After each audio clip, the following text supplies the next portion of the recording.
Distritos turísticos históricos culturais. Como atrair investimentos para a região? Na semana passada, o Fórum Brasileiro de Turismo Histórico Cultural discutiu esse tema e muitos especialistas que participaram conosco fizeram algumas propostas que certamente serão perseguidas pelo mercado privado. É sobre esse assunto que o Protagonismo Regional vai repercutir nesta semana e se você quer saber mais sobre isso, fica conosco. É só um minuto, eu aguardo você. Até já.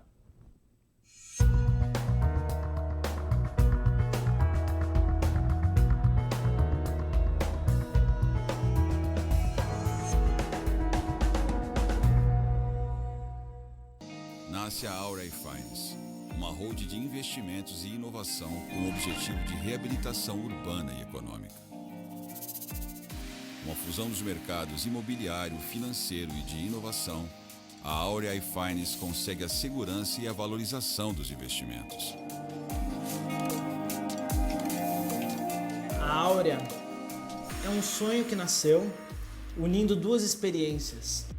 Inclusive ela é inédita na América Latina, que é misturar o mercado imobiliário, principalmente esses imóveis degradados, com potencial de reabilitação urbana e valorização, com as startups. Ou seja, a gente pega um patrimônio que tende a se valorizar e pega as startups que têm tendência de valorização exponencial e a gente mistura os dois riscos e retornos. Mas tudo isso começou num sonho, que foi contagiando os sócios e que foi unindo pessoas tão experientes e tão fantásticas a essa causa, esse sonho. Porque ganhar dinheiro é legal, mas ganhar dinheiro impactando o mundo e modificando gerações, transformando o futuro, é muito mais legal. Aurea Finance, financiando e inovando ideias transformadoras. Olá amigos, estamos de volta para mais um Protagonismo Regional em Debate, dessa vez num painel Agenda Turismo, para repercutir o primeiro programa de repercussão dos resultados do Fórum Brasileiro de Turismo Histórico e Cultural, realizado pelo Protagonismo Cidadão na semana passada no auditório da Associação Comercial. Então estou aqui com dois participantes do fórum. Um foi um dos patrocinadores, o José Tomás Neto, fundador da Aurea Finance, ou Aurea Land Banking, empresa que atua aí no segmento de investimento imobiliário, e o professor Luciano Simões, ele que é economista e professor da Exanc, e também participou conosco como moderador de um dos painéis. Sejam bem-vindos ao estúdio, José Tomás, Luciano. Muito obrigado pelo convite, uma honra participar primeiramente lá no debate, ouvindo e tendo realmente todos os questionamentos. E agora, como convidado aqui, muito obrigado. Muito obrigado, sempre um prazer estar aqui com você, Sérgio. E parabéns, foi um lindo evento. Realmente estamos muito satisfeitos com os resultados do evento. E vamos começar então, eu acho que é oportuno a gente colocar aí uma fala para o Tomás, ele que é um comentarista permanente na área de economia e inovação, mas hoje está no painel de Agenda Turismo. Ele pediu, França, eu quero participar mais do painel de turismo, porque a gente está aí com alguns projetos nessa área. Tomás, agradeço aí o teu apoio no evento, né, a tua participação. Queria assim uma análise geral, como é que você enxergou aí as participações, as expectativas que a gente tinha em torno disso? Como é que você está vendo aí os desdobramentos, de uma maneira geral, primeiramente, sobre essa primeira edição do Fórum de Turismo Histórico e Cultural? A minha opinião que foi de mais valoroso e oportuno foi trazer pessoas tão diferentes e ao mesmo tempo tão complementares para expressarem suas ideias, suas opiniões, seus medos, suas objeções, para que isso fosse pautado e debatido.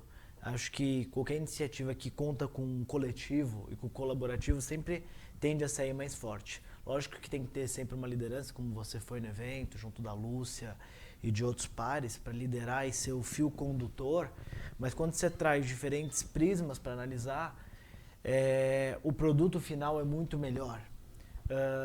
Dali saiu algumas agendas de debate, principalmente da indústria de construção civil, que é a que eu faço parte, para pautar o como, através de uma óptica de lucro, uma óptica financeira, a gente pode focar os nossos investimentos para a região do centro, não só do ponto de vista imobiliário, mas do ponto de vista turístico, imobiliário para o turismo, o short stay, o long stay, a estadia curta, a estadia longa. Então, eu fiquei bastante satisfeito e impressionado com a riqueza de informações e a riqueza do debate que tivemos lá. Nessa linha, Luciano, do que o Tomás falou agora, a gente percebeu realmente, foi uma coisa que também em comum, que eu penso como o Tomás, que até me surpreendeu positivamente, superou a minha expectativa, como os setores se completam, né? A gente começou o evento falando Zé Bonifácio, abriu o evento falando Zé Bonifácio, e isso é simbólico porque ele foi uma personagem muito à frente do tempo, representa aí os valores da fundação do Estado brasileiro. Então ele era um cientista, não era só um advogado, né? Ele era um cientista político, um cientista na área de mineração, era um filósofo, era enfim, estadista nato. E muitas das coisas que ele colocou naquela época, né, no seu trabalho pela Fundação da Nação Brasileira, são pautas muito atuais, são pautas de hoje. A gente passa pelo Zé Bonifácio, no primeiro painel do segundo dia, a gente conversa sobre a logística brasileira, como ela foi importante para a nossa estruturação. Nós somos o berço da logística nacional, isso foi falado. Depois a gente foi para o Museu do Café falar de como os museus trabalham as comunidades, valorizam as culturas locais.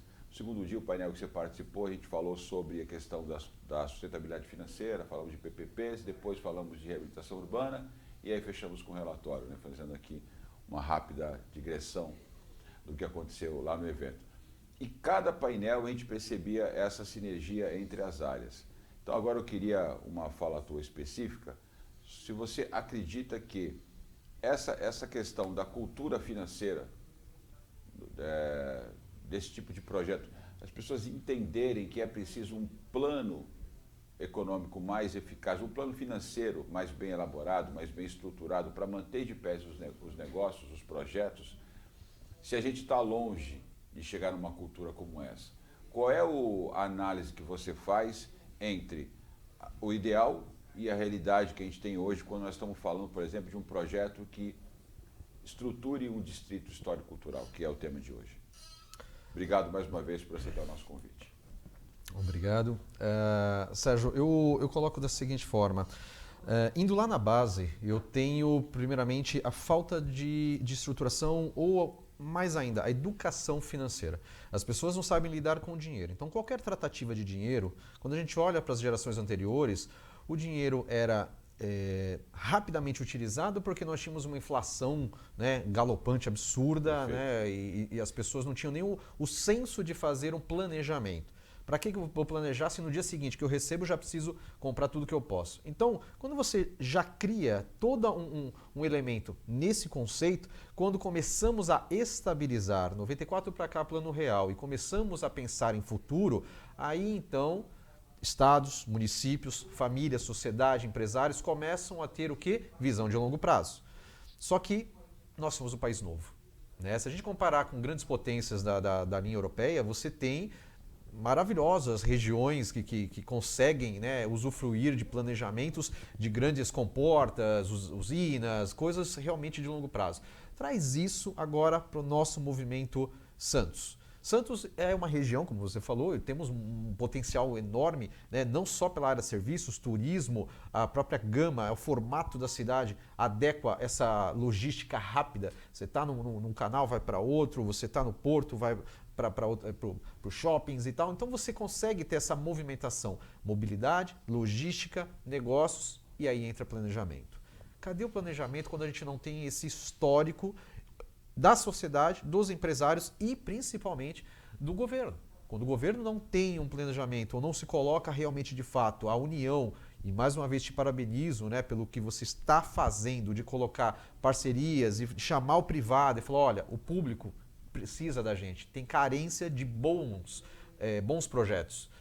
Aliar isso, já estamos no movimento de, né, buscar essas parcerias e demonstrar ao investidor, ao empresário e até a própria prefeitura e sociedade quais serão, na sequência, os recursos, os resultados disso. Isso é o velho planejamento. Eu quero te interromper, Luciano, para você completar a tua resposta, porque eu provavelmente sou mais velho que você, eu sou de 71, né? Vocês parecem ser bem mais jovens. Então eu peguei essa fase da inflação. Então, para mim é muito claro distinguir uma diferença num período onde as pessoas não tinham cultura de poupança e não tinham perspectiva de comprar coisas mais caras. Pô, vou comprar um imóvel. Comprar um imóvel na década de 80 era coisa para gente rica, né? Então, uma pessoa de classe média, média baixa, que vivia de salário, era um acesso mais complicado, até em razão da inflação. Então, isso corrói o dinheiro e você não consegue fazer poupança e aí ela inviabiliza esse processo. Então, isso também atrasa, por isso que a inflação ela sempre é um mal, né, para qualquer país, do ponto de vista econômico, se desenvolver e social também. Sim. Mas veja, a gente não tinha cultura de poupança e eu acredito que isso também influenciou para essa visão distorcida de que o capital é ruim, de que o empresário é malvado, ele é sempre o ganancioso. Então as pessoas elas não têm realmente uma cultura financeira de poupança e de analisar de maneira muito objetiva o retorno financeiro de um investimento. Você também tem essa percepção ou eu que estou enxergando algo fora do lugar? É isso mesmo. Você tem hoje, eu trabalho diretamente com consultoria e pessoas físicas e jurídicas. Você percebe a pessoa física por conceitos primários se envolvendo em dívidas galopantes. Um cheque especial que já vem acompanhado de um cartão de crédito que já vem numa renegociação que transformou aquela dívida em 3 vezes mais. E aquilo tira qualquer potência de consumo que ela possa ter para comprar um bem, para fazer um investimento, para fazer ali o futuro da família no imóvel, da casa financiada, que seja há 30 anos. Ela não consegue se livrar dessa dívida para chegar num patamar de equilíbrio e a partir desse equilíbrio fala, nossa, agora vamos tentar caminhar aqui, troca o carro, compra o apartamento, põe a filha numa boa escola. Isso vem lá de trás de um planejamento, vem de você sentar e falar, quanto que eu ganho, quanto que eu gasto. É o básico. Agora, não colocando somente o desconhecimento de causa na sociedade, vamos também para os empresários. Uma das coisas que mais me destacou no fórum, a oportunidade dos empresários conhecerem seus direitos e deveres. Agora, no quesito direito, né, e está aqui o Tomás que pode depois me complementar, qual é a leitura que hoje eles têm sobre os impostos? O imposto, assim como você colocou, a sociedade vê o dinheiro como algo ruim, né, e tal, e o empresário vê o imposto como também algo ruim, não sei o que, tira isso de mim. Agora, se a gente for lá e falar, você sabia que tem uma lei, que dá para você fazer assim, fazer assado, fazer isso, e ainda promover melhoria social? Então é isso que falta. Essa voz, como você e outras pessoas que estão engajadas nesse tipo de movimento, é importante para a sociedade conhecer quais são os parâmetros, até onde eu vou, quem pode me ajudar, que artifícios que eu preciso juntar para que aconteça de fato, né, essa evolução. Se a gente fizer uma pesquisa aí fora, é capaz a gente descer aqui no prédio e perguntar o que é um ativo, o que é um passivo, é capaz que a maioria tire o zero nessa prova, né? Então, a gente está falando de cultura agora, a gente tem dificuldade de dialogar com as pessoas, como ela transforma, porque esse foi um lema do fórum, né? Transformar um patrimônio histórico num ativo turístico-cultural, que para muita gente pode ser uma frase de efeito. Mas a gente está vendo boa parte desse patrimônio se degradando no centro porque falta para ele atividade. O que a palavra ativa é isso, né? É um valor, é um bem em atividade, gerando renda para toda uma cadeia de valor.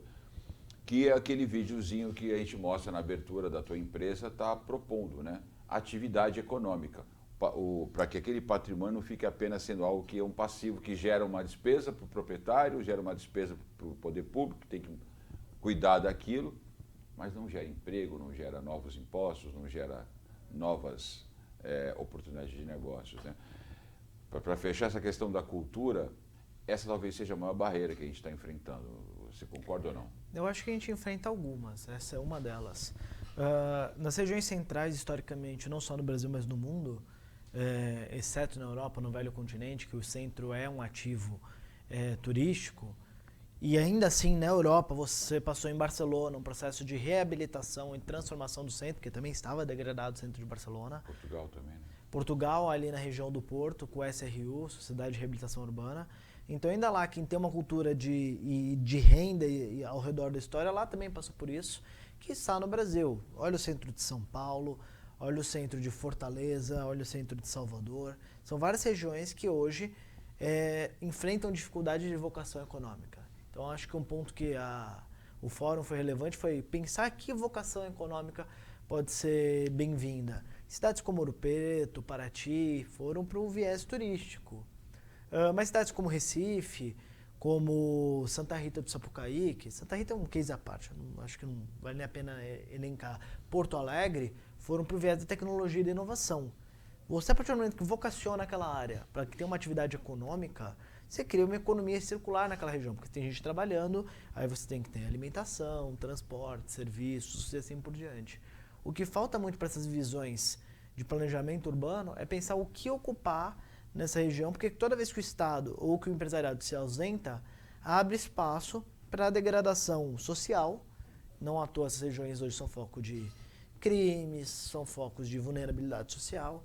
Então, esse é um ponto. E qual que é o outro ponto? O empresário ele se vê toda vez se degladiando com o poder público, da maioria das vezes, para poder implantar oportunidades, ideias. Lógico que a lei das PPPs acaba suavizando e muito isso, mas dependendo da prefeitura, do governo ou do Estado, você não consegue implantar. Esse diálogo ainda é muito egocêntrico, porque vários dos estadistas que estão, vários dos prefeitos, governadores, também têm que defender um pouco do seu feudo e da sua posição de poder, dos seus apadrinhados e assim por diante.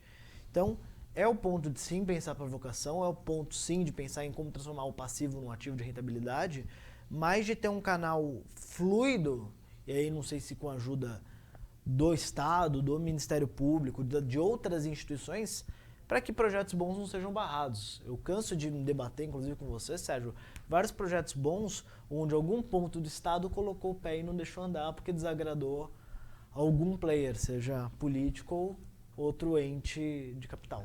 Nessa linha que nós estamos falando aqui, já avançando numa outra pauta, Luciano, a gente aprovou ali, uma das diretrizes do fórum é trabalhar para que os mais importantes equipamentos históricos e culturais do centro sejam entregues por concessão à iniciativa privada, né? Visando aí mais profissionalismo, possibilidade de investimento, conversão de passivos ambientais e débitos tributários, né? Dívida ativa, conversão nisso, investimento. O camarada tem lá um imóvel no centro, está devendo IPTU ou um terreno, enfim, e não consegue fazer negócio com aquilo porque está devendo e de repente num acordo desse tipo, ou porque tem multa, ou qualquer tipo de impacto de vizinhança, ele consegue converter para esse tipo de projeto, porque ali você constitui o fundo garantidor, então você tem uma estrutura financeira e técnica muito mais robusta para garantir que vem investimento de fora. Você é favorável a essa modelagem de concessões para o setor privado, ou você é um pouquinho mais cauteloso com isso, é aquele tipo de pessoa que vê isso com maus olhos? Não, de forma alguma. Eu sigo uma linha um pouco mista, né, para quem, os amantes aí da economia, eu sigo um pouco misto entre Keynes e Friedman. Gosto muito das duas leituras. Alguns momentos se faz necessário o Estado intervir para um equilíbrio social e em alguns momentos é necessário que deixe o capital seguir o seu rumo. Diante disso... Concordamos. Diante disso, você olha para o centro. Se você olha para todos aqueles imóveis e não vê uma viabilidade dentro da força do Estado fazer nada, vamos gerar, não sei, por exemplo, casas sociais. Vamos gerar uma população que possa chegar aqui e comprar cada um desses quartinhos por um valor pequeno e tudo mais. Ok, você vai verticalizar uma comunidade, é isso? Tá, e cadê os benefícios dali? Você vai atrair, toda vez que a gente fala de economia, existe um conceito macroeconômico que a gente chama de fluxo circular. Quando você acaba colocando muita gente de baixa renda, quais serviços que serão prestados ali? Serviços de baixa renda. Então você não tem crescimento, você tem apenas uma recirculação de, às vezes, um benefício social que o governo colocou. Então ele põe, circula aquilo, não tem crescimento. Agora, quando eu saio desse modelo e costumo, né, atrair ali investidores, ou pega realmente e fala, todos os imóveis são do Estado? Não, ele sabe que não, tem imóveis privados. E aí chega para esse imóvel privado e fala, filhão, o que você tem aqui? Eu tenho esse imóvel. Tá, você deve tanto de IPTU, você tem isso, tem aquilo, vamos sentar e conversar uma viabilidade? Olha, eu tenho um monte de estudante, eu tenho startups, eu tenho pessoas que estão querendo vir para a cidade, você cede um prédio desse, você faz um aluguel subsidiado, você gera uma oportunidade, vamos tentar todo mundo ganhar junto lá na frente? E aí que você começa a atrair. Então, as parcerias, sim, sou a favor, por quê? Porque você está gerando um agregado que de repente não está na cidade, mas pode vir de fora. E nesse vir de fora é dinheiro novo circulando. E aí sim você traz o conceito de revitalização econômica. Porque o que estava lá parado, quase né, em UTI econômica, você tem um sangue novo, opa, vamos fazer isso aqui girar. E a partir dali, a economia da sociedade pequena, ela começa a se adaptar. Ou seja, seria fundamental a gente ter um modelo meio misto, né? Identificar regiões que você tem um potencial de valorização para um investimento maior e regiões no centro ali próximo, onde você tem potencial para colocar unidades habitacionais com valor mais baixo. Aí você tem população morando ali, que pode até trabalhar no centro, as diversas funções, e áreas onde se tem investimentos maiores que ajudam a retroalimentar a economia. Mas foi essa mais ou menos a forma, né, proposta lá atrás. Então, sendo extremamente objetivo, porque eu tinha uma visão colorida desse ponto. O Estado deveria conceder um monte de pontos que ele não é competente para gerir, mas a gente sabe que não faz isso porque é ponto de troca política, é onde ele acaba acomodando os seus apadrinhados. Então tem vários pontos que deveriam ser concedidos que não são. Então já começa dessa premissa.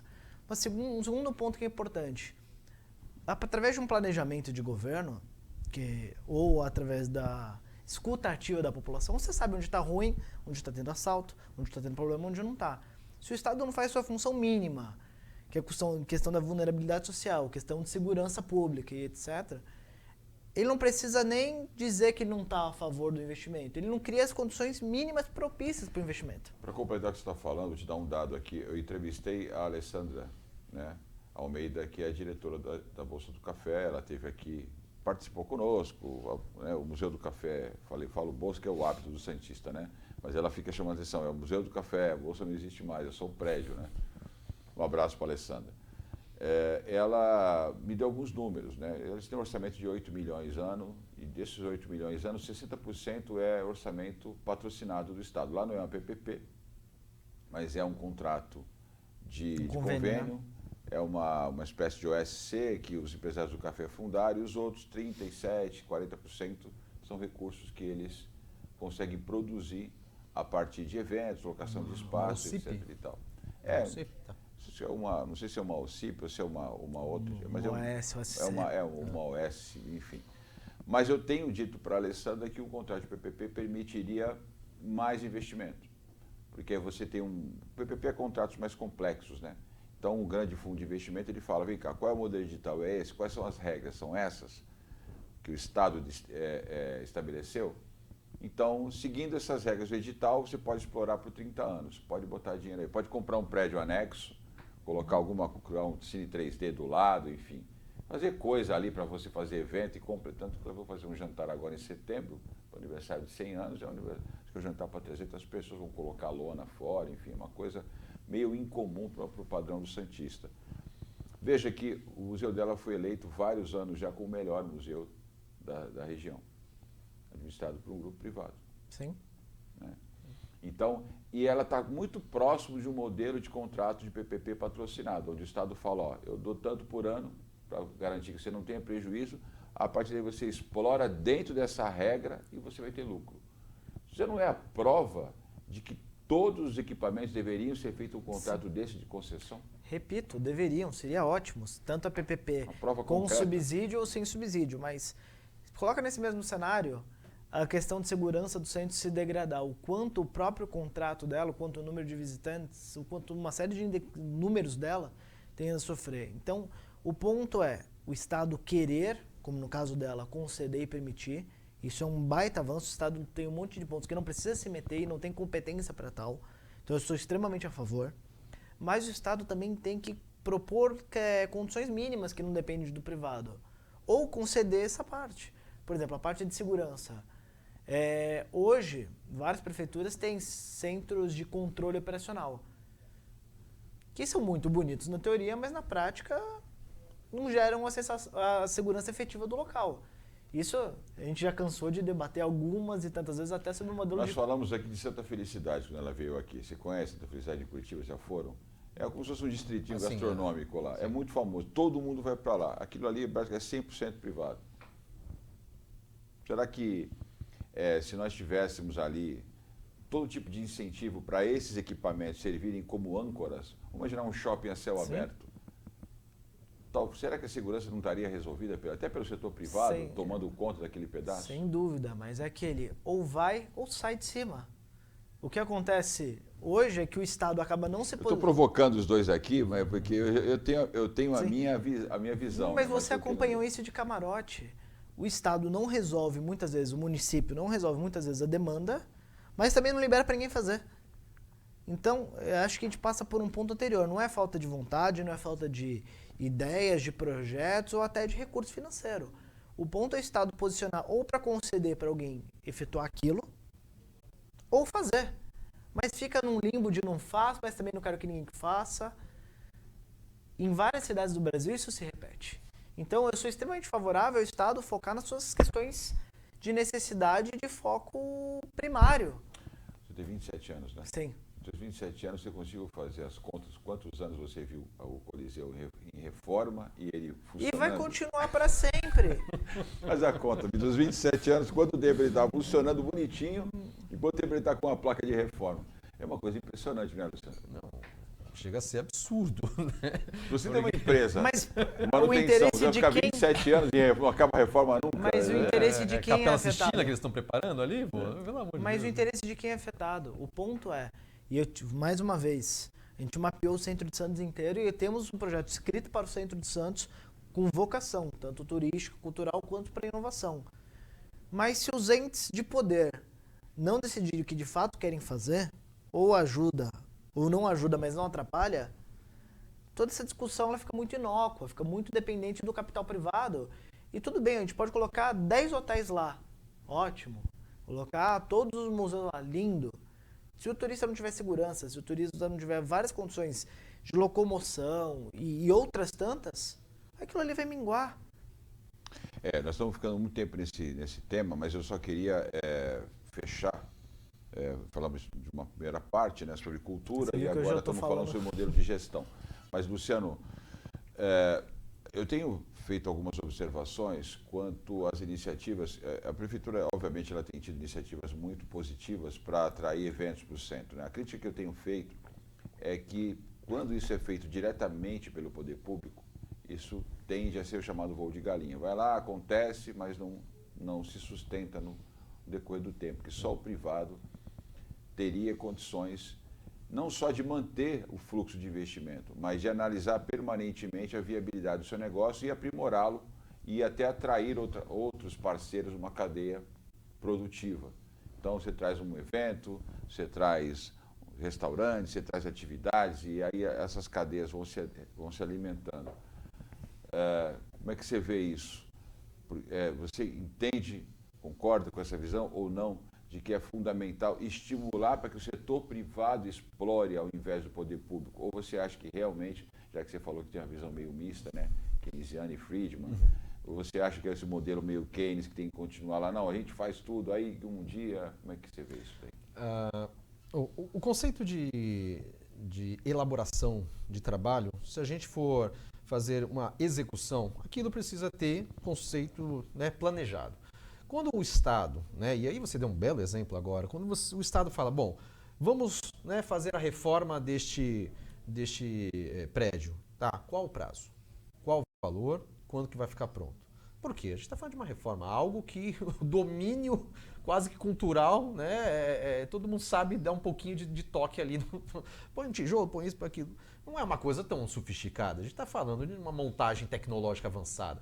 Então, pelo amor de Deus, se você não tem o conceito mínimo do planejamento, e aquela primeira condição lá atrás que a gente estava falando, né, você vai deixar a cargo do Estado uma má gestão e um planejamento falho. Então, o que eu acho viável, né, se fosse possível sempre, as tomadas de decisão em fóruns coletivos de empresários e o poder público chega lá e fala o seguinte, empresários, tá aqui, ó, o cofre tem 5 milhões. Tá livre, mas 5 milhões tem que ser utilizado aqui para o centro. Eu tenho mais 5 lá para, sei lá, para Campo Grande. Eu tenho mais 5 milhões aqui para o centro. Me mandem as melhores propostas e a gente vai fazer um tete-a-tete. Eu, Estado, libero esse dinheiro mediante análise das propostas e as viabilidades e, lógico, identificando ali quem já está, né, tipo, você montou uma empresa para fazer isso agora só para conseguir o dinheiro. Então tem que ser gente que já tenha experiência. Bagagem. Tem bagagem? É responsável? É. Segundo fator, que já existe, vou fazer a regulação. liberei a verba, 1 milhão, deu 1 mês, 30 dias, eu mando o fiscal lá. Falei, filhão, tudo bem? Como é que tá? Ah, construiu isso, deixa eu ver o plano. Então tá bom, obrigado, só por isso. Pronto, acabou.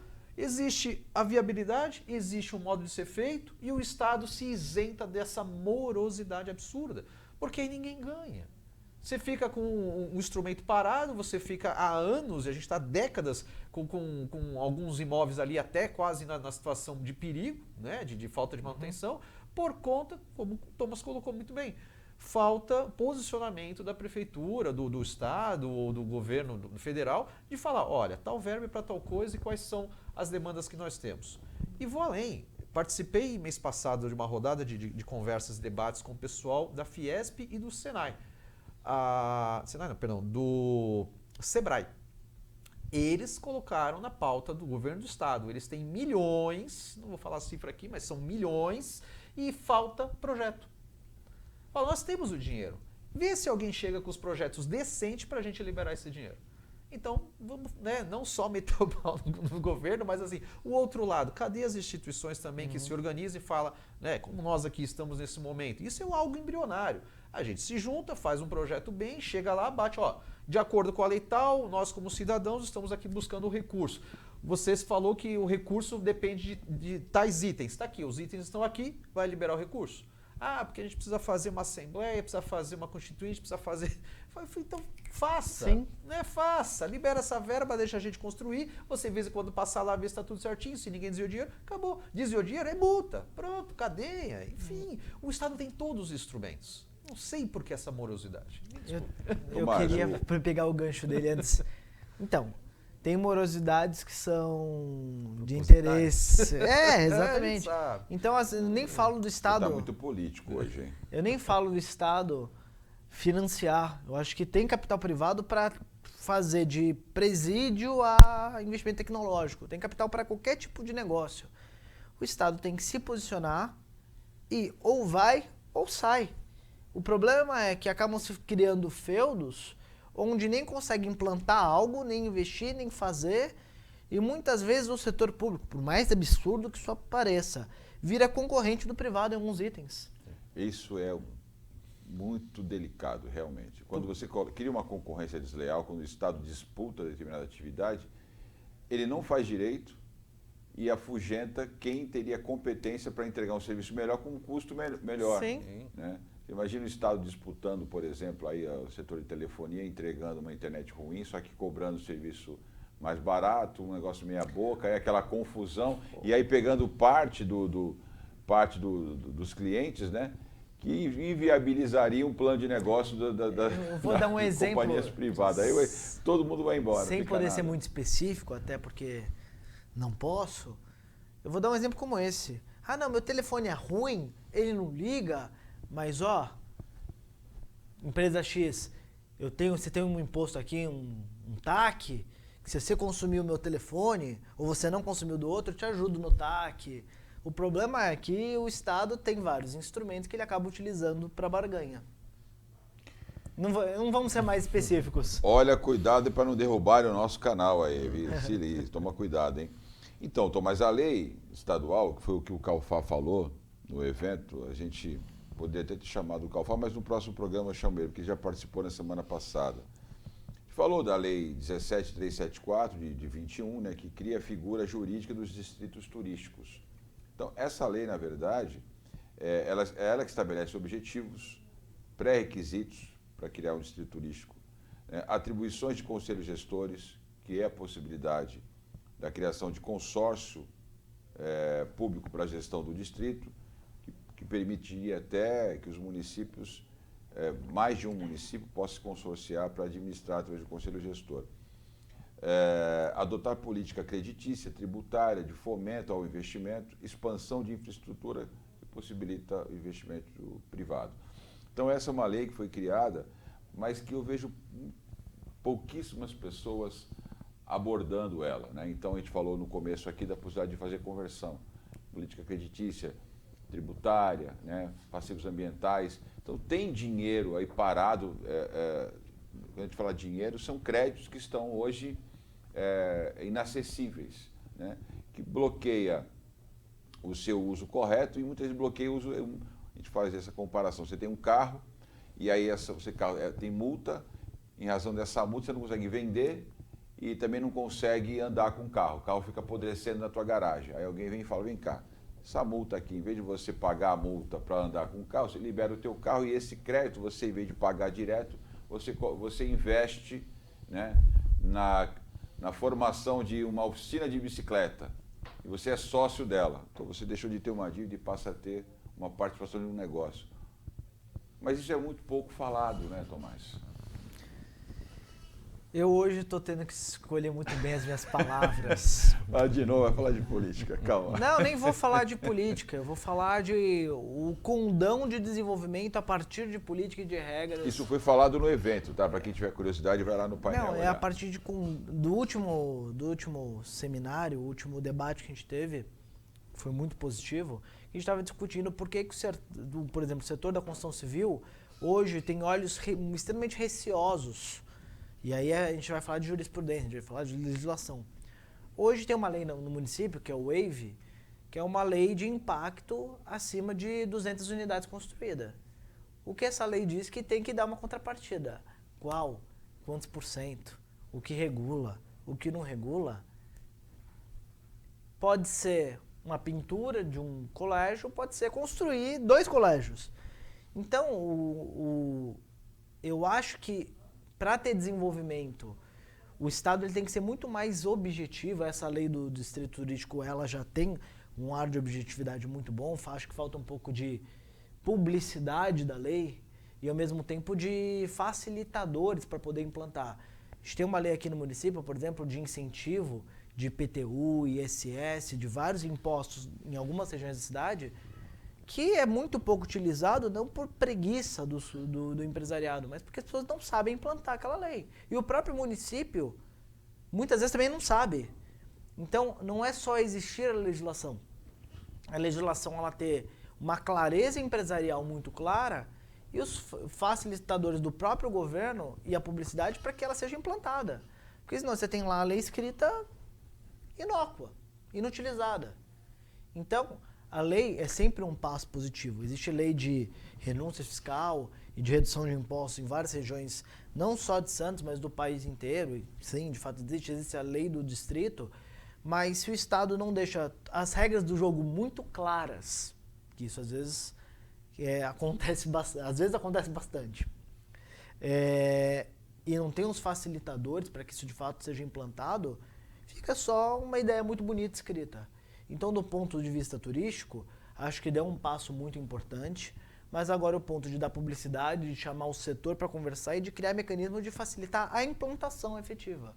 Eu dei esse exemplo da lei de renúncia porque já participei de inúmeros fóruns, reuniões, debates, onde a gente discute algumas leis municipais que a execução ela não acontece, mesmo criando renúncia de imposto, que dói no bolso de todo mundo.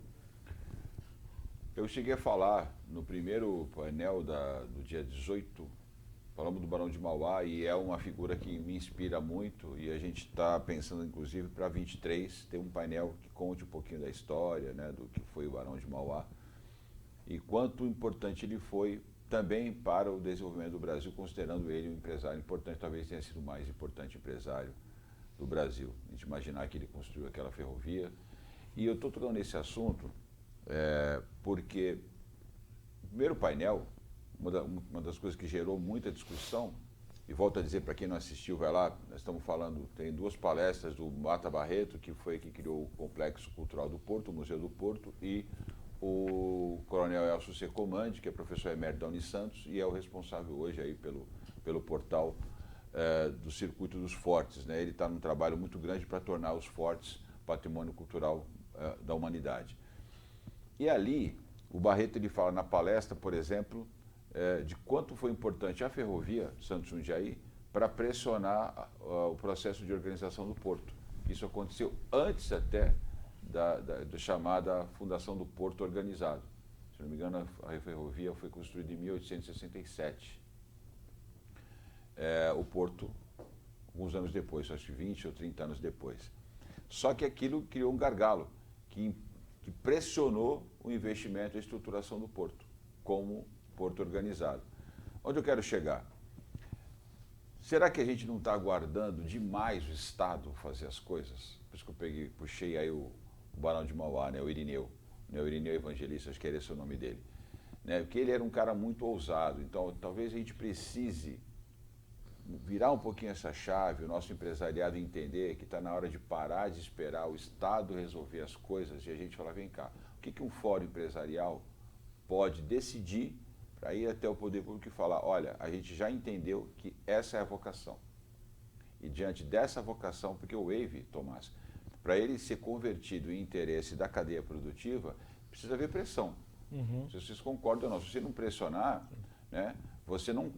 Vou dar um exemplo concreto para não ficar me alongando aqui. Nós temos o Museu de Arte Sacra lá, e falando dessa questão do Distrito Histórico Cultural.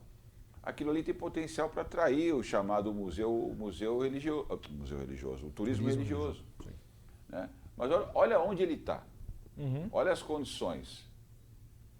Então o acesso é ruim, o local não está bem cuidado, não é divulgado, enfim, você não tem...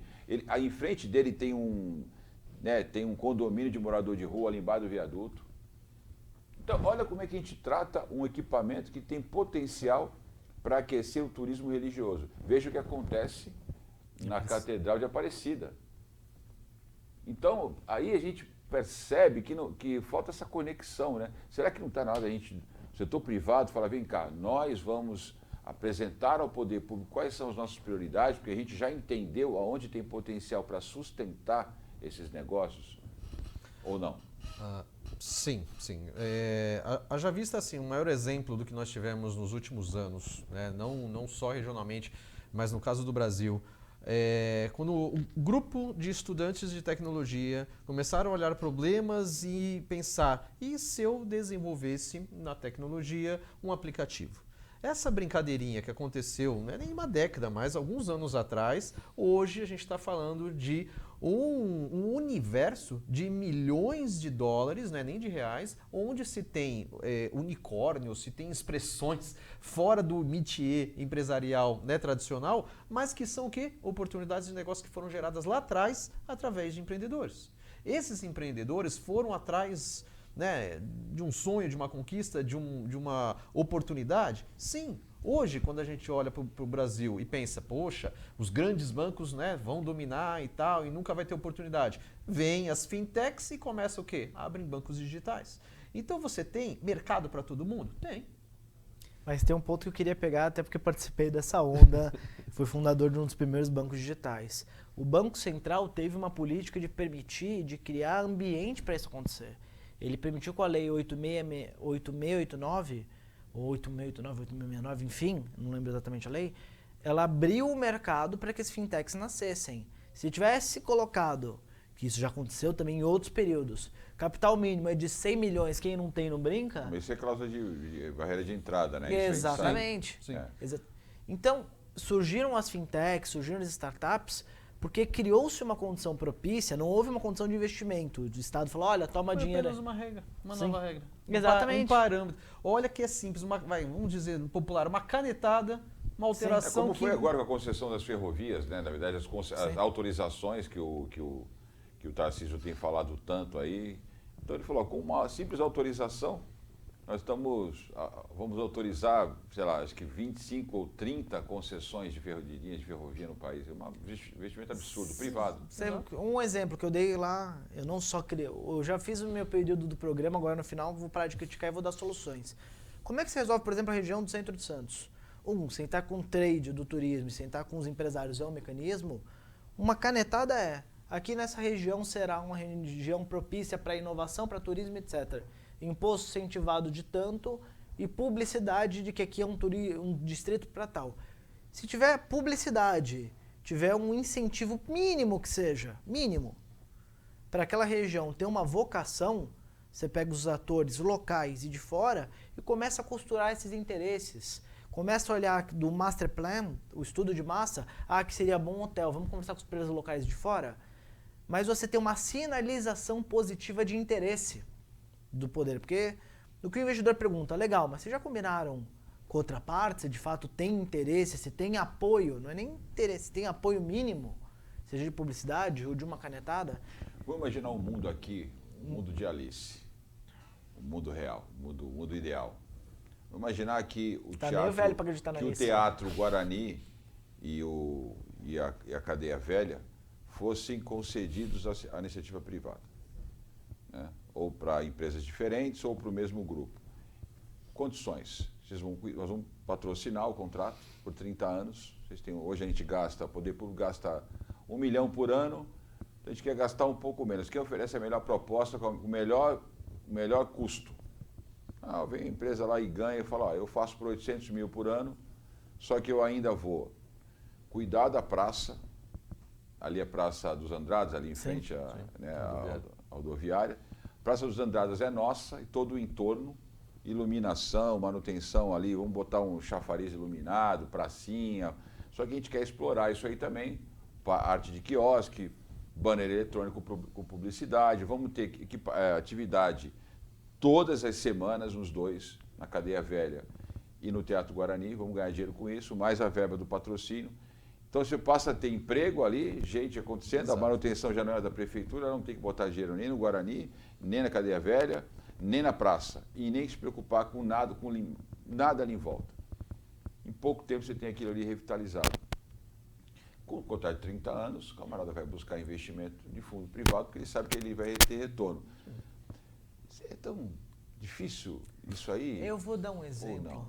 Não, posso dar um exemplo? Com licença, desculpa. Ou eu estou viajando demais eu vou dar um exemplo que você vê como vários fatores precisam ser somados para um negócio funcionar. Vocês conhecem, acho que todo mundo conhece o Porto Maravilha, a região ali do Porto do Rio de Janeiro. É uma região extremamente feia, degradada, horrível. Até um belo dia que falaram, vamos privatizar. Vamos fazer aqui o Porto Maravilha, vamos colocar 9 bilhões de reais. Ficou lindo, maravilhoso, tudo de bom. E ficou durante muitos anos vazio. No ano passado, nasceu uma iniciativa chamada Invest Rio, que procurava uma vocação, uma sociedade mista entre o governo do estado, o capital privado e a prefeitura, para debater o que isso daqui vira, que tem um monte de prédio lindo, um monte de praça maravilhosa, um lugar de cinema. Vazio. Entenderam por ali ser uma região de inovação.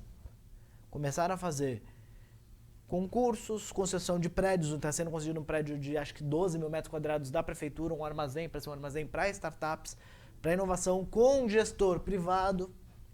Fizeram um chamado para a Coinbase, a maior corretora de criptos do mundo, patrocinar a região, e ali é uma região crypto-friendly. Chamaram um reality show que já esteve aqui querendo fazer em Santos, mas acabou indo para o Rio de Janeiro, para ir lá, e está sendo feito e gravado agora no Rio. E hoje a região já começou a engrenar. Hoje um dos prédios, que é o Aqua, que estava muito vazio, uma das maiores empresas de hardware do país, foi lá se instalar. Já começou a ter empresa do segmento, do métier ali instalado. O que ele fez de tão diferente, tão fenomenal? A prefeitura, acho legal, vou dar publicidade, apoio, vou tentar ajudar. E isso quem vai fazer é o capital privado. Foi algumas pequenas ações que fez com que um bairro que já tinha recebido 9 bilhões de investimento e estava parado, passasse a ter vida. Então, o dinheiro para retrofitar, para fazer, foi importante? Foi. Mas a sinalização positiva, como aconteceu em Recife, aconteceu em Porto Alegre e agora está acontecendo no Rio de Janeiro, foi fundamental para tipificar e criar o distrito de inovação naquele bairro. Mas eu não quero inovação, não gosto de startup. Tudo bem. Não poderia ser turístico, não poderia ser audiovisual, não poderia ser, que nem Paulínia também é, no interior, que é um polo audiovisual, um polo de cinema? Poderia. É só levantar a bandeirinha, olha, eu, Estado, isso não tem nada de feio, nada de humilhante. Eu não tenho condição de fazer, acho legal essa diretriz tal, seja inovação, audiovisual, turismo, seja lá qual for, e apoio, através de lei, através de publicidade, através de incentivo, através do apoio institucional, de que essa região tem vocação e eu tenho interesse de que seja isso. Tenho certeza que se a Prefeitura de Santos fizer esse movimento, a região do centro de Santos muda de paradigma em muito pouco tempo.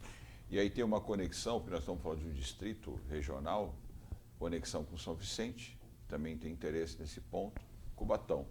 O Fabrício, que estava lá, o secretário de Turismo de Cubatão, está lá batalhando para conseguir oferecer e expandir aí digamos assim, a atração de turistas para o chamado Caminho do Mar, né? Acho que tem uma empresa privada cuidando da Estrada Velha, se eu não me engano, que é o Caminho do Mar para Cubatão, que também tem um potencial fantástico. Então isso estaria dentro desse distrito regional. Nós estamos já caminhando já para o final, tem um pouco tempo para acabar o programa, mas desafios para fazer essas cidades dialogarem, formar consórcio, enfim, se enquadrarem no tudo que a lei oferece como benefício. Você enxerga que a gente tem boas perspectivas para conseguir fazer as cidades dialogarem, para formar um consórcio regional, no distrito regional, pelo menos para Cubatão, Santos e São Vicente, no mínimo? Eu acho que, começando do problema, a barreira principal são o pensamento coerente e de mesmo foco dos governantes. As cidades, elas têm capacidade, né? Santos, por exemplo, uma quantidade, por exemplo, de universidades. Nós temos muitas universidades em Santos. Sim. Né? Por metro quadrado, a gente deve ter as maiores universidades perto de outras cidades. A gente forma muita gente, a gente tem um polo cultural muito bem elaborado, tanto que vários grandes atores, né, que destacam aí vieram de Santos. Então nós temos polo de cultura muito bem estruturado, polo de educação muito bem estruturado, polo tecnológico com FATECs que dão, né, oportunidades e as nossas cabeças, infelizmente, vão para São Paulo. O problema não é a estrutura instalada, né? O problema está sendo talvez o processo. Exatamente. Então, assim, nós temos a mão de obra que é tão difícil quando a gente abre o leque e vê Brasil. Realmente, olhando o Brasil é difícil mão de obra. Mas Santos tem boa mão de obra. E aí o que acontece com os nossos bons alunos e cabeças? Vão procurar emprego em São Paulo.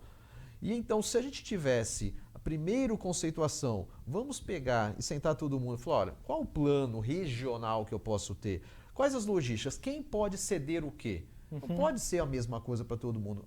Eu começo com VLT, eu começo com um trilho, eu começo com um curso aqui, eu dou bolsa aqui, chamo o pessoal, né, do startup. Por quê?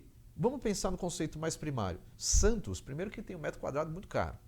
Se eu pego qualquer empresa começando e falo, cara, eu preciso de uma salinha para alugar, é caríssimo. É caríssimo. Empresas no estágio inicial passam necessidade, se não tiver um bom fluxo. Agora, se eu olhar para o centro e falar, cara, você quer vir para cá? Você tem 6 meses aí, porque a gente tem um projeto com o dono do prédio, que ele está devendo, a gente banca 6 meses, né? Não é banca, mas fica eles por elas, e o seu projeto vai ser avaliado por uma banca, né? Alguém com conhecimento técnico, e fala, pô, vamos validar esses meninos são bons. Então, beleza, pronto, ganhou espaço. A partir do 6º, 7º mês, já tem investidor, já tem aquilo, e começa a rodar.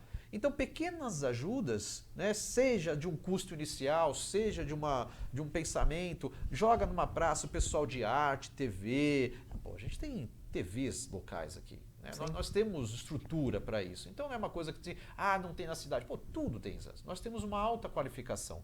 Então, se a gente só juntar as pecinhas... E eu vou falar só um detalhe. Eu fui por 5 anos delegado do Conselho Regional aqui de Santos, tá, de Economia. A gente tem acesso, como qualquer cidadão, não era só porque eu era delegado, mas a gente tem acesso à Câmara. Você chega lá, pede um horário com o pessoal da vereança, pede ali um deputado, fala, vamos sentar aqui, tem um plano, é bom, dá um tempinho, um horário com o prefeito, é um pouco mais difícil, mas vamos tentar organizar e a gente sentar e falar, a parte de vocês, deixar bem mastigadinho, que nem a gente faz em aula. É só isso que você vai fazer, tá? É só isso aqui. O resto eu já consegui. E aí o cara olha e fala, nossa, por quê? Porque do outro lado o capital se organizou. E a gente levou a solução. Então, dentro desse sentido, a prefeitura, como o Tomás colocou, é só não atrapalhar. Sim. Que a gente consegue no andamento. Né? E quais são os planos para o futuro, a partir do que foi feito, do que foi discutido lá? Você falou para mim algumas semanas atrás que o foco está sendo direcionado para a área imobiliária. Teve um outro painel que ocorreu depois desse que a gente fez agora, que inclusive o Carlos Meschini presidiu a mesa. Então, houve aí a participação do Paju Nelson, que foi premiado aí em Portugal com a criação, um projeto de um museu em Portugal. Então, aí você vê a qualidade dos palestrantes. Sim. O próprio Calfá, que eu falei da lei agora, participou nesse painel da tarde, que o Tomás participou como debatedor. Quais são os projetos para o próximo ano? Porque vocês estão aí, está em eleição, depois Copa do Mundo, o que vocês estão projetando para 2023? Falando enquanto Áurea, tá? Porque a gente está com foco no mercado imobiliário e fizemos uma sociedade com a maior venture builder da América Latina para a nossa área de inovação. Do lado imobiliário, a gente enxerga alguns prédios com potencial de viés residencial com serviços, no conceito N-Stay, curta e longa moradia, seja co-living ou até próprio aluguéis pontuais. Então, a gente está avançando com o desenvolvimento de um projeto para um retrofit inicial, um marco zero no centro de Santos, começando de um ponto, um lugar bem localizado. Lógico que com todos os outros mapeados, documentados e assim por diante, para um poder depois ter interferência no outro. E na área de inovação, a gente vem percebendo que falta alguns pontos que precisam ser desenvolvidos. Então, a gente hoje olha de Santos para fora e quer, em algum momento, a partir disso, também conseguir olhar de Santos para dentro. Porque esse é o meu desejo pessoal, e você sabe disso, Sérgio, milito nessa área há bastante tempo. Por que as startups saem de Santos? Porque não tem capital privado investindo aqui. Elas saem de Santos para serem investidas em São Paulo. Por que grandes cidades que tiveram, como Santa Rita do Sapucaí e outras, conseguiram desenvolver distrito tecnológico? Porque tinha a sinalização positiva de interesse e de não tanta interferência, no sentido de querer fazer todas as pontas da prefeitura. Santa Rita é um belo case do que fazer, assim como outros lugares são cases do que não fazer. Então, o que eu acho que falta para Santos desenvolver? Santos hoje tem uma visão muito apegada ao Porto de Santos. É a principal economia da cidade? É. Mas se você olhar só para o Porto de Santos para desenvolver tecnologia, tem um grande espaço, mas tem uma série de pontos que envolvem esfera federal, envolve que as empresas são multinacionais, as decisões não são diretamente tomadas aqui, e é uma indústria que ainda precisa se desenvolver muito. Então, ele há outros viés de desenvolvimento. Desenvolvimento para a área da saúde, a gente tem uma população de terceira idade muito importante, temos vários laboratórios e grupos médicos que nasceram e saíram daqui, temos o audiovisual, que é um jeito diferente de encarar a inovação. Então, acho que temos a própria indústria da construção civil, que mal ou bem controla vários níveis e poderes da cidade, a própria indústria da educação. Então, achar um ponto de inovação, uma linha ou algumas linhas de inovação, eu acho que é um ponto salutar, e a partir disso tentar desenvolver um cluster setorial para essa inovação. E aí olhar cidade a cidade. Por exemplo, São Vicente tem a área náutica, tem a área de varejo, poderia ter uma área têxtil, pô, legal, vamos achar uma vocação que faça sentido para São Vicente, na área náutica mesmo, por exemplo. Guarujá tem uma vocação também de porto, mas vai ter agora a parte de turismo, principalmente, porque é uma cidade turística, e vai ter a parte aeroportuária. Então, achar a vocação, novamente, de cluster de desenvolvimento e de setor para inovação naquela cidade é um ponto. Então, concatenando a minha fala e fechando.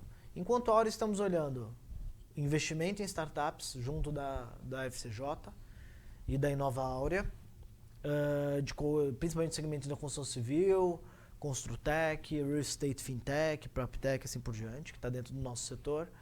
E para Santos, principalmente a área de construção, retrofit, área imobiliária. Onde eu gostaria de olhar e gostaria de encontrar eco em várias camadas da sociedade e continuo militando. Que a gente possa olhar para o centro de Santos como um distrito, seja audiovisual, seja turístico, seja de inovação, e que a gente possa encaixar os players para fazer um shopping. Porque shopping no sentido de conjunto de produtos... Um grande condomínio, né? Exatamente. Conjunto de produtos e serviços que atraiam o público. Porque dá um exemplo de um shopping que tem em Campinas. Até em Santos mesmo, tem alguns shoppings que não viraram, não funcionaram, e tem shoppings hoje em Santos quebrando, porque não souberam fazer a ancoragem certa. Então não é só ter o asset, não é só ter o imóvel. Se você não tem a ancoragem certa, as pontuações e todo mundo jogando ao favor, até shopping quebra. Então eu queria completar com essa fala. É um organismo, né? Então a gente tem que respeitar essa lógica. E aí tem todo esse olhar, né? Luciano, a gente está terminando. Eu queria então as tuas considerações. Qual foi o sentimento que você teve com um pouco que você viu? E se você entende que para 23 a gente pode partir desses pontos, e se você acredita que para o próximo ano, um evento como o que nós fizemos, que você participou, ele tem esse potencial de unir o setor privado com um olhar mais profissional, uma capacidade de pressionar o poder público, não no sentido de cobrar investimento, mas no sentido de cobrar que eles ajudem na regulação, ajudem em regras mais claras, mais viáveis para criar cenário de investimento adequado. Perfeito, Sérgio. Você está vendo essa possibilidade no próximo ano? Você encara isso com otimismo? Como é que você vê? Temos um bom trabalho pela frente, né? Eu me coloco à disposição quando eu falo temos, porque a visão econômica, a visão social, a visão tecnológica, a visão jurídica, todos, né, dentro dos seus campos de atuação precisam se juntar e muitas vezes mastigar todo o processo para chegar nos órgãos e mostrar para eles, falar, ó, a gente só precisa dessa viabilidade. Não infringe a lei, já passamos pela Constituição, já fizemos a nossa pré-leitura, porque da mesma forma que eles lá fazem, a gente também pode fazer daqui. Então a gente já mastiga e fala, olha, é tão isso o importante processo. quanto isso, já temos interessados em botar grana, né? Que também é muito importante. Você tem tudo isso e não tem quem vai bancar, também não adianta, né? Está tudo muito bonito. Exato. Né? Se você chegar lá e falar, preciso de verba, aí a gente demora muito mais. Agora, se a gente já leva uma solução dentro das viabilidades, né, constituintes, poxa, por que não? Né? E aproveitar esse ano de mudança, aproveitar que é um ano realmente de eleição e levar isso e bater na porta e falar, olha, tem essa possibilidade. Aqui está falindo. Vamos renovar. E por que não renovar? Eu não vejo por que não, literalmente. Né? Se nós temos diálogos como esse, pessoas que estão tão jovens, aí não nem sabia a idade do nosso colega aqui, mas pessoas com tamanho engajamento, mas pessoas com tamanho engajamento, por que não o poder público aproveitar disso e fazer algo diferente? E não é a primeira vez no país. Nós temos lindas cidades, se não me engano, o Polo de Recife, Fortaleza, se não me engano, que tem esse acesso tecnológico e sim, quando a gente fala de tecnologia, um outro ponto favorável, a renda média de quem trabalha na tecnologia é muito alta. É maior. Então eu estou trazendo gente, capacitando, aproveitando o estudante aqui da região, dando oportunidade para empresas crescer e dinheiro novo. Pronto, não precisa mais de tantos, né, auxílios e benefícios. Eu posso trazer dinheiro novo e gente qualificada. Acho que a Tribuna publicou uma matéria falando que, em razão do home office, tem muita gente preferindo morar em Santos. Sim. Até deu uma pressionada nos valores de aluguel. Agora, que tipo de profissional você quer atrair? Para onde? Sim. Né? Então, é uma oportunidade fantástica batendo a porta. Esse conceito de anywhere office, de Zoom Town, de fato aconteceu nas cidades litorâneas e no interior. Só que, novamente, um ponto que eu bato, até por militar e apostar, que sim, dá para fazer diferente, sim, dá para desenvolver uma região degradada, até porque se aconteceu em outros lugares, não é possível que não dê para fazer aqui. Mas quando você repara que aí é um ponto cultural, que através de fórum, de debates e de colocar a sociedade civil organizada para conversar, eu acho que a gente consegue transpassar. O de fora, o investidor de fora, a empresa de fora, eu digo até de fora da ilha, de São Paulo, quando vem aqui, ela não necessariamente está fazendo mal. A concorrência é positiva. Vários restaurantes vieram para cá e saíram da cidade. Várias construtoras fizeram o mesmo caminho. Várias empresas fizeram isso de vir para Santos, enfrentar uma barreira de mercado, enfrentar um certo protecionismo do mercado e acabaram saindo daqui. Então, tem que se trabalhar o psicológico, de certa forma, dos governantes, dos empresários locais, para entender que dá para todo mundo ganhar dinheiro. Não é porque o cara está vindo de fora que ele vai tomar o mercado e fazer isso de fato virar uma economia circular. Senão, vai ser mais uma boa tentativa, mais uma boa iniciativa que acaba esbarrando em algum ponto. Eu ainda acredito, 2023 estaria lá novamente, que dá para colocar todo mundo na mesa e cada um entender, jogar um pouco do jogo. Porque aí você cria economia circular efetivamente. Porque esses prédios são de empresários locais que hoje estão sentados em cima do imóvel no seu land bank, no seu acervo. Isso está gerando IPTU, está gerando depreciação, está gerando custo de manutenção. Só que a partir desse ponto, fazê-los entender de que colocar um novo viés econômico vai ser positivo e não destrutivo ao seu setor econômico, é esse o trabalho que o fórum, os debates, chamar para conversar, debater, é esse a grande importância. Até chegar num ponto de consenso. Se é que o consenso é possível.